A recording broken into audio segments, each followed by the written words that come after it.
Hey, what's up people, GalacticJerry here, and today I want to quickly talk about the new information that we just got from the latest trailer of Pokemon Sun and Moon. The new footage revealed the names, the typings, the abilities, and the signature moves of the legendary mascots for Pokemon Sun and Moon. And on top of that, it has been revealed who the professor of the game is going to be. And let me tell you, it's not going to be the fat old guy from the previous trailer as I thought it was going to be. And also a new character was revealed. We got some details on a previously revealed character, and the full artwork of the main protagonist has been revealed as well. And there's going to be a Rotom Pokedex or something like that, and some new Pokedex feature, but I'll talk about that a little towards the end of the video. What I want to talk about right now is the legendary mascot for Pokemon Sun, and they gave the name. Let me see if I can pull up the picture really fast. They gave the name Solgaleo, and its type is Psychic Steel type. I was not expecting that one. I was expecting it to be part Fire type. You know, it would make sense because it is a Sun Pokemon, and it's kind of ironic that it's going to be weak against Fire type moves. Psychic, you know, Psychic is my favorite type, so I like that. And Steel type, you know, I guess you gotta take down those fairies one way or another. But I think it would have been better if it would have been maybe, let's say Steel Fire. Although that would be 4 times weak against the ground, but I don't know. It would have made sense to be for it to be at least Fire type, you know. And anyways, its ability is Full Metal Body. And what it reads is, the Pokemon stats will not be lowered by the effect of an opponent's moves or abilities. So it's pretty much like Clear Body from the sounds of it. Hopefully it's not exactly the same, because if it is, you know, they should just give it Clear Body. Why make up a new name for an ability that's exactly the same? But maybe later on it will be revealed that there's more to it, and I hope so. And also it has this signature move called Sunsteel Strike. And Sunsteel Strike is an attack that charges at an opponent with the force of a meteor. Oh, disregarding the target's ability. So this Pokemon doesn't really care what your ability is, as long as you're using this signature moves. And also, let me see what else there is to it. There's a little more. Since ancient times, Solgaleo has been honored as an emissary of the sun. It is referred to with reverence as the beast that devours the sun, as Solgaleo's body holds a vast amount of energy and it shines with light when it's active. Okay, it has a flowing mane with a remarkable resemblance to the sun. And its signature move, like I said, is Sunsteel Strike. And that was pretty much it. Yeah, its weight is 507.1 pounds and its height is 11 feet 2 inches, and its category is the Soon Pokemon, I guess. Well, anyways, moving on to the next one. Here we have Lunala, the Psychic Ghost type Pokemon. Its category is Moon Pokemon. Its height is 13 feet 1 inch. It weighs 264.6 pounds, and its ability is Shadow Shield. But first of all, yeah, Lunala is much easier to pronounce than the other one. What's it called? Solgaleo? I think that's how you pronounce that one. But we'll just go with it for now. Yeah, so Lunala, Psychic Ghost. I mean, I love Psychic type. It's my favorite type. But you can't combine it with Ghost, and that just gives you a lot of weaknesses. You know, you're going to be 4 times weak against Dark and Ghost, which is never a really good thing to be weak against a move 4 times, but to have 2 of those, that's just really bad. I mean, Psychic beats Poison and Fighting, and Ghost beats Ghost and Psychic, and I think that's pretty much it. So it doesn't really have an offensive advantage as much as I would like it to have. You know, kind of balance that out with the weakness. Well, anyways, let's talk about the Shadow Shield ability. What it reads right here is the Pokemon will take less damage from an attack that lands when the Pokemon has full HP. So it sounds a lot like multi-skill, and I have a feeling it is going to be like multi-skill. So why have the same ability with a different name? That's kind of pointless. But I think multi-skill is my favorite ability just because Lugia has it. And it's a really good ability. So I can't really complain too much, but I wanted something new. You know what I mean?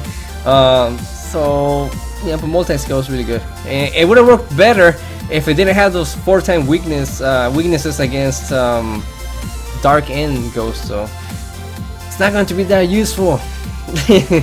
But let's talk about its signature move called Moongeist Beam, and Moongeist Beam releases an ominous beam of light that disregards the target's ability, just like the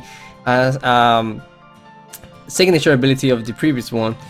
So it's pretty much the same thing. And let's see what else it says. Since ancient times, Lunala has been honored as an emissary of the moon. Okay, sounds very similar to the other one. It is referred to with reverence as the beast that caused the moon.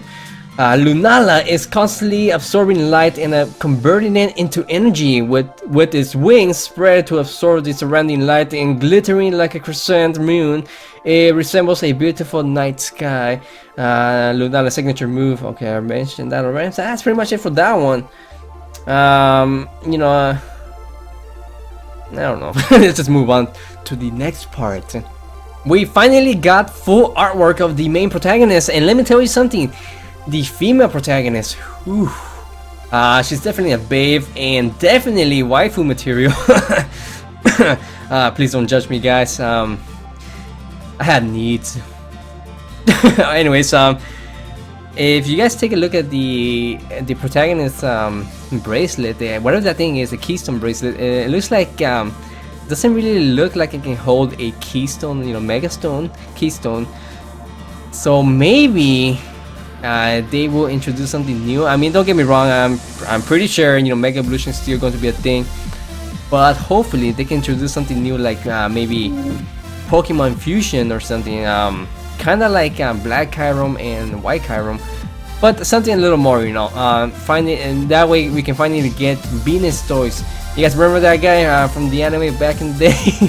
So that'd be really cool to have something like Pokemon Fusion in battle, to have it happen in battle. That would be really cool. Now let's talk about the professor of the game.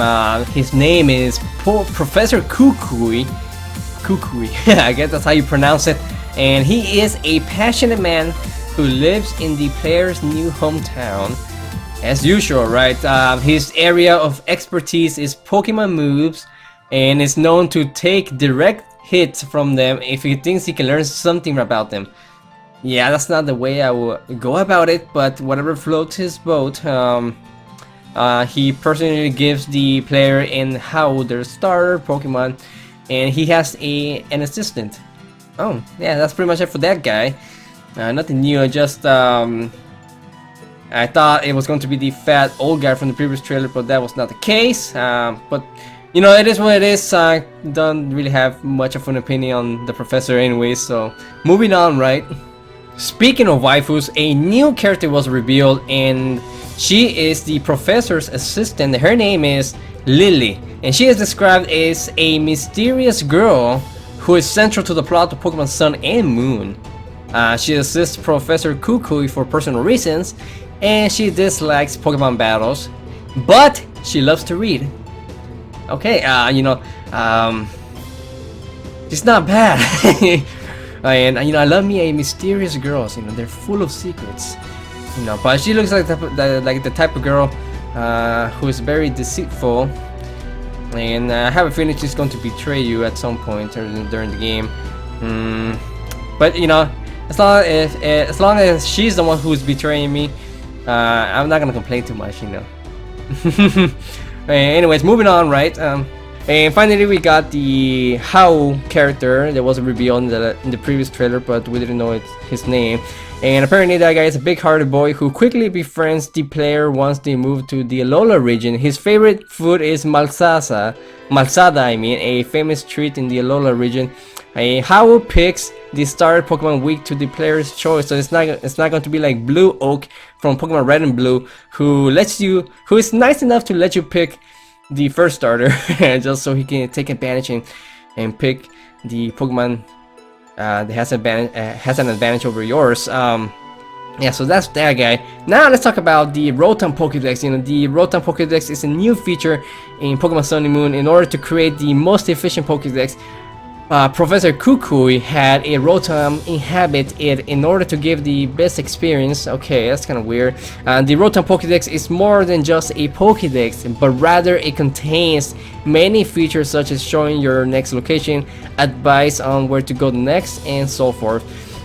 I mean, that's cool enough, but it's just going to make the game easier.